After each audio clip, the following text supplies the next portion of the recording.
Happy Saturday, or at least it's Saturday today. You're probably watching this much later in the week. Still feeling a little tired today, but I'm gonna get out here and help Jason level this goat barn so he can continue working on that. I have no idea how we're gonna do it. It looks really intimidating. Kind of did it the wrong way, but nothing we can do now. We'll go forward. I also need to get out in the garden and cut some more zinnias and save some more seed and check out my other plants, get some things tied up.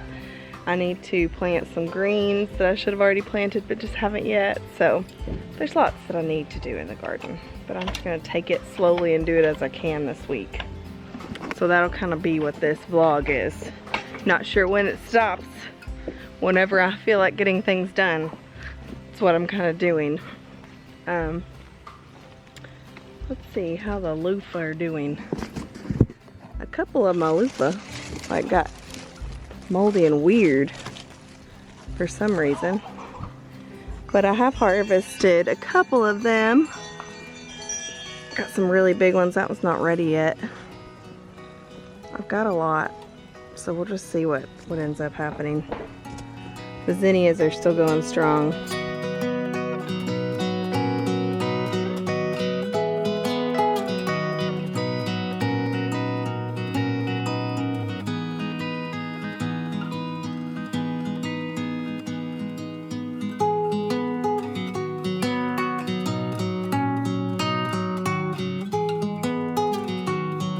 Okay, this is not one of our better builds, so don't be like us, but we're gonna fix it.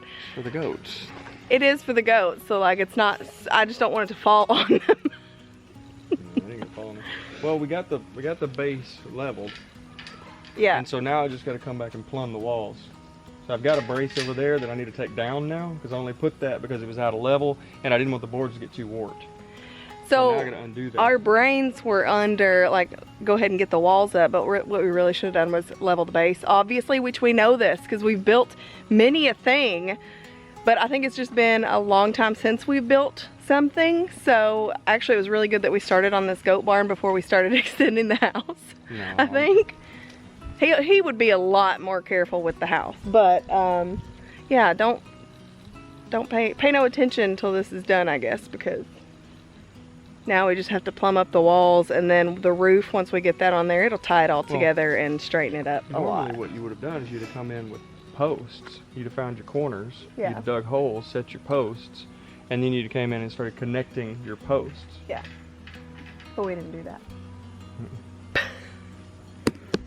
Well, because I was designing it on the fly. I didn't have a plan. Yeah. That's the thing. I didn't plan with this. To be honest, I think it'll turn out really good for not having a plan. This is my adventure in Lindsey land by not planning. This is what happens. He tried, bless him. Tried not to plan. But I always say, when I'm doing stuff that I've planned, not to look at it until the end, right? That's right. You cannot look at it halfway, anything that I'm doing, because it will look like the biggest stinking mess. You guys have seen, like, when I organize stuff, or when I used to make cakes and all that good stuff, you can't look at it in the middle because it will not be looking like any kind of good finished product. Yeah, like a torpedo. Constantly correcting. Yeah, To yeah. hit your end goal. Jay said it's like a torpedo, constantly correcting to fit your end goal. That's accurate. Hello, it is Monday. I'm out in the garden today. It's so nice. It's such a nice day. So I've just kind of been sitting outside trying to soak up the sun, get the kids outside to play a little bit. But I did pick up some purple top turnips and some mustard greens and even some crimson clover to plant out here. And my cucumber trellis over there, something has been digging in it. I'm thinking it's a squirrel. Jay thinks it might be the cat, but they dug up all the garlic that I planted. But I shouldn't have really planted the garlic over there anyway, because I may end up having to move that entire bed for our extension purposes. So, oh well, it'll be okay. Maybe we just won't have garlic for the spring. We will figure it out though. I also need to tie up my roselle hibiscus. They're finally starting to bloom. Like, all the flowers are coming out. So those will be ready to harvest soon. But I just need to tie those up so they don't break.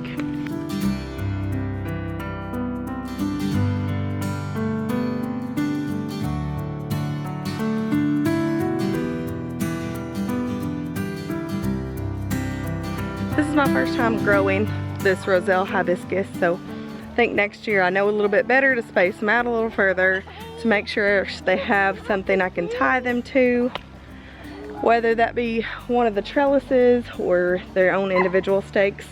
They do have like really big bases there, but we do have some flowering,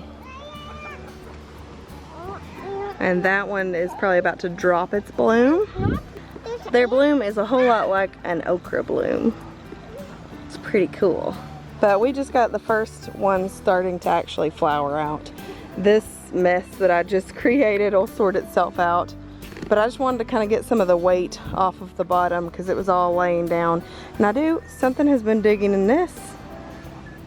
Something's been eating our potatoes. Every time I think the nasturtiums are gone, they end up like making a comeback. So that is what they've done. I planted kale here on this back end, and I think that on the other side of this tomato trellises, yes, we still have a ton of tomatoes and it's still blooming. There's a little bit of dill growing back in here, but I think I'm gonna go ahead and seed all this with mustard and turnip greens. I do have squash growing here of some sort, but I don't remember what those are. Maybe they're acorn squash. And I've got garlic sprouting.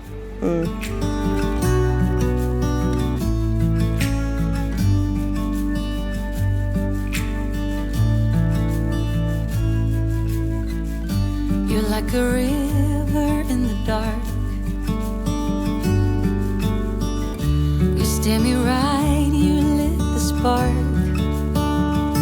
And I can feel you tearing down every wall. Come one, come all. I'm also gonna go ahead and harvest my herbs today. Pull a lot of this chocolate mint and get it drying. What little time I have here, I'm gonna dry that out too.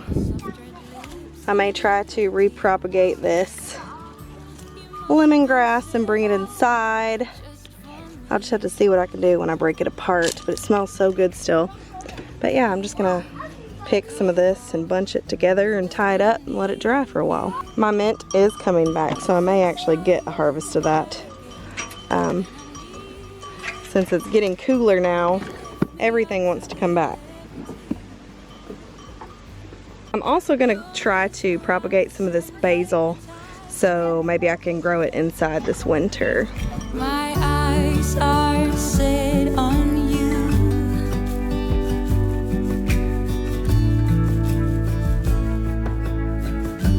Through the fields of young romance, and under blue skies with an open glance, we head over heels filled with dreams. Come all, everything, just when I need you. You set sail and navigate. Oh, when I need you, you lift me up till we levitate. You're mesmerizing, hypnotizing. My eyes are. Before the battery dies, I want to show you how I harvest my loofah. Last year I showed you guys how I harvested my loofah and you thought it was really cool. So some of you have never seen it. But I do harvest mine green. I know a lot of people wait and let them dry out. But if I do that, the humidity will mold them. So that's not really an option for me.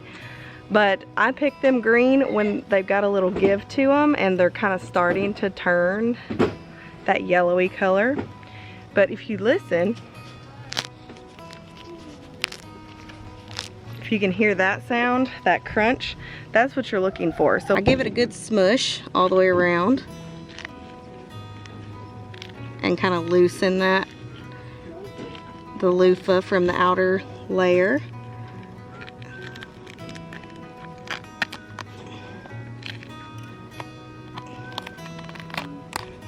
And I usually try to just break off the tip.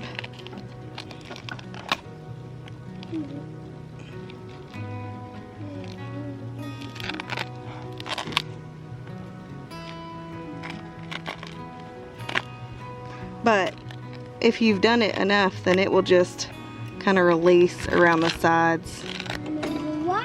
Just like that.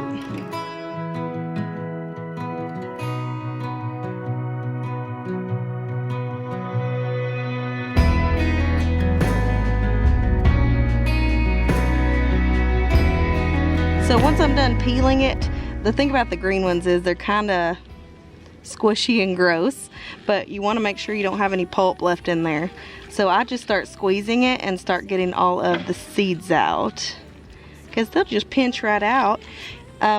You do want to rinse these really well, because if you don't rinse them, they'll get moldy. So that's where all the mold comes from, is if you leave some of that pulp in there. But yeah, it's kind of gross and slimy, but I just do these as they come ripe. I don't wait and harvest them all at one time. Yeah, I just do it as they get ripe. That way it's not like a big chore to do. So I've got most of the seeds and all the pulp out of here. When it's wet, it's very, very pliable. So, and it'll go back into shape pretty easily. But I'm just gonna go rinse it out so I don't have any of this kind of soapy type stuff in there. And once I do that, I will just lay it to dry. I used to hang these to dry, but I just don't have anywhere to hang them this year, or I would definitely do that.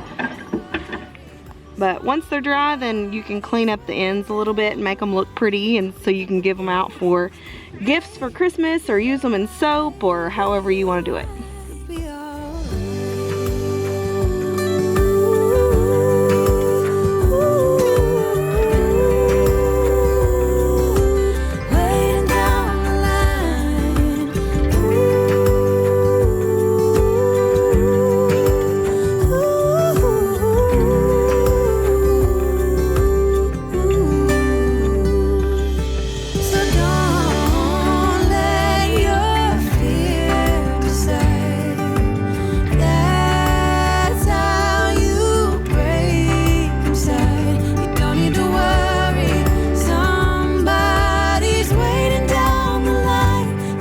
The